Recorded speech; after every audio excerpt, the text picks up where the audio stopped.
બે કોળીના રાક્ષસોને કહેવા માંગુ છું, કરી બતાવે મારી ઉપર ગુસ્સીટો. પટેલો માટે લડું છું, દલિતો માટે લડું છું અને ગોંડલની જનતા માટે લડું છું.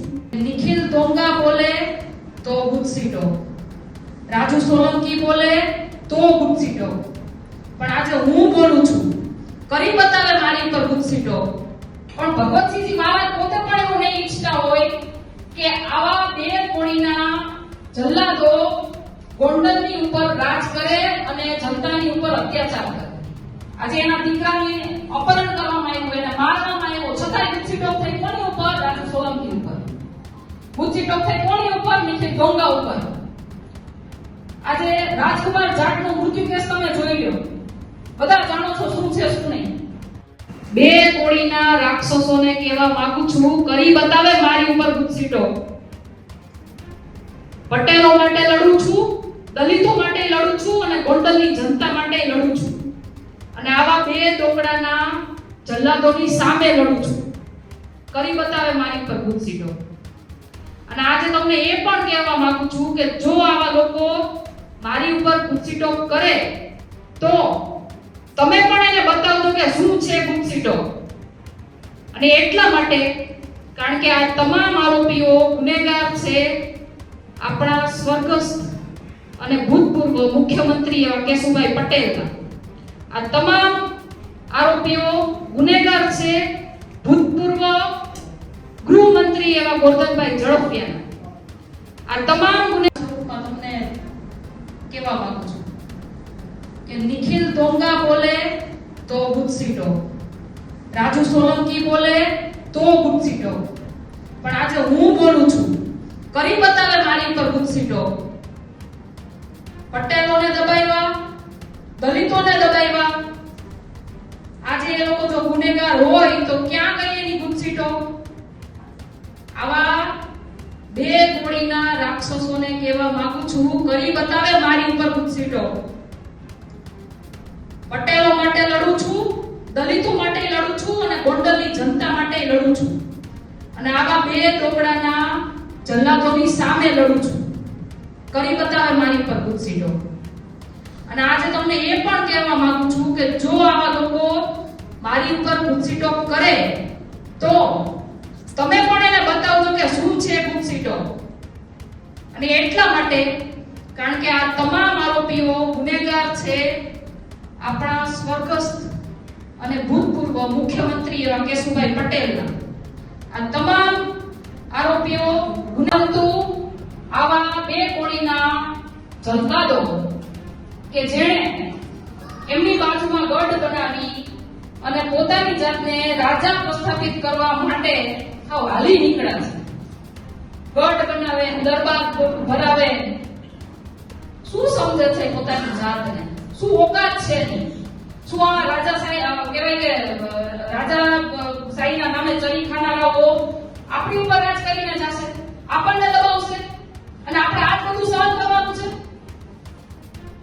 આજે કોઈ પણ રાજકીય પાર્ટી જાતિવાદના સ્તર ઉપર ટિકિટોની વહેંચણી કરે છે, જાતિ સમીકરણો બેસાડીને ટિકિટોની વહેંચણી કરે છે. તો ગોંડલની અંદર જાતિ સમીકરણો બેસાડવામાં આવે તો ખુદ ભગવતસિંહજી મહારાજ પણ એમ કહેતા કે આ સીટ પટેલોની છે, આ પાટીદારોની સીટ છે.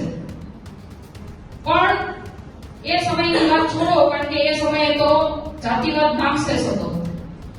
પણ ભગવતસિંહજી મહારાજ પોતે પણ એવું નહીં ઈચ્છતા હોય કે આવા બે કોળીના જલ્લાદો ગોંડલની ઉપર રાજ કરે અને જનતાની ઉપર અત્યાચાર કરે.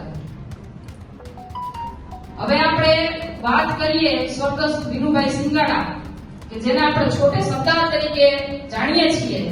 સિંહનું કાળજું રાખતા નીડર વ્યક્તિત્વ કે જેને આવા જલ્લાદોની સામે બંધ પોકાર્યો હતો, પણ શું થયું?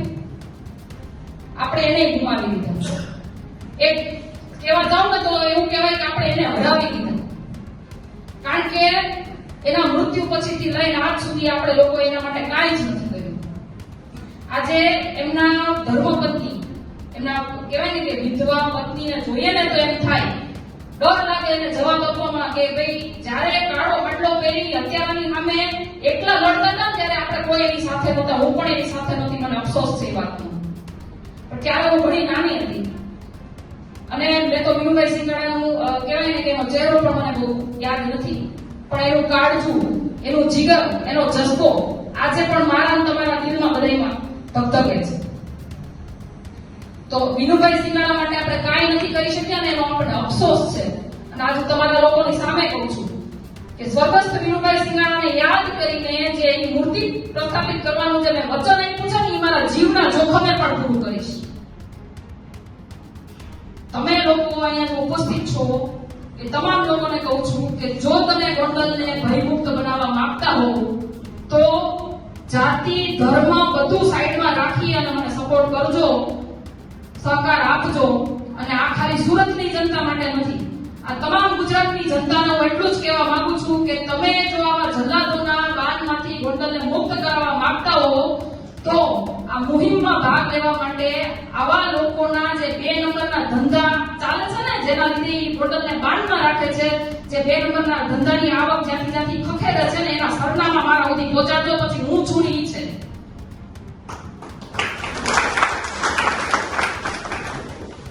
આજે એ લોકોના ગઢ કેની ઉપર ઉભા છે ને એ તમને કહું. ગોંડલની એપીએમસી, ગોંડલની નાગરિક બેંક, ગોંડલની નગરપાલિકા, આ બધાની ઉપર એના ગઢ ઉભા છે. એનું રાજકારણ ક્યાંથી થાય છે? અને જ્યારે આ ગઢના પાયા હલાવવા માટે જ્યારે આપણો નિખિલ ડોંગા ઉભો થયો ને તો એની ઉપર એક ગુસ્સી ટોક કરીને એને જેલમાં મોકલી દઈને એની ઉપર યાતના કરવામાં આવી. આ જ ગુસ્સી ટોકનો ઉપયોગ એને રાજુ સોલંકી ઉપર કર્યો. એ દલિત સમાજમાંથી આવે છે, પણ એને આપણી પાસે ઘણી આશા છે કારણ કે આપણો વર્ગ ત્યાં મોટો છે. જો આપણી સાથે આ બધું થતું હોય તો નાના સમાજ હવે શું ન થતું હોય તમે વિચારજો. આજે એના દીકરાને અપહરણ કરવામાં આવ્યું, એને મારવામાં આવ્યો, છતાંય ગુસ્સી ટોક થઈ કોની ઉપર? રાજુ સોલંકી ઉપર. ગુસ્સી ટોક થઈ કોની ઉપર? નિખિલ ડોંગા ઉપર. આજે રાજકુમાર જાટનું મૃત્યુ કેસ તમે જોઈ લો, બધા જાણો છો શું છે શું નહીં.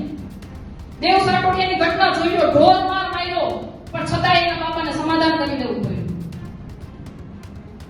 તો આજે હું તમને એટલું જ કહેવા માંગુ છું કે ગોંડલની અંદર જો તમે ઈચ્છો છો કે પટેલો શાંતિથી જીવે, ગોંડલની અંદર જો તમે ઈચ્છો છો કે દલિતો શાંતિથી જીવે, ગોંડલની અંદર તમે ઈચ્છો છો કે માણસો શાંતિથી જીવે, અને ગોંડલની અંદર જો તમે ઈચ્છો છો કે તમારો આવનારો વંશ શાંતિથી જીવે, તો આ એ જ સમય છે કે આપણે આવા બની બેઠેલા દાદાઓને પતાવવા પડશે. આ સમય છે જીતવાનો, આ સમય છે જીવવાનો. ક્યાં સુધી હારીને મરીને જીવશું? ગોંડલની અંદર રામ રાજ્યની સ્થાપના કરીએ, ભેગા મળીને કરીએ. બોલો, તમે મારી સાથે સહભાગી છો? તમે ગોંડલની અંદર રામ રાજ્ય સ્થાપવા માટે સહભાગી છો? તો આ જ સમય છે કે આપણે ગોંડલને આઝાદ કરાવીએ. બસ આટલી જ આશા સાથે જય હિન્દ, જય ભારત, જય સરદાર.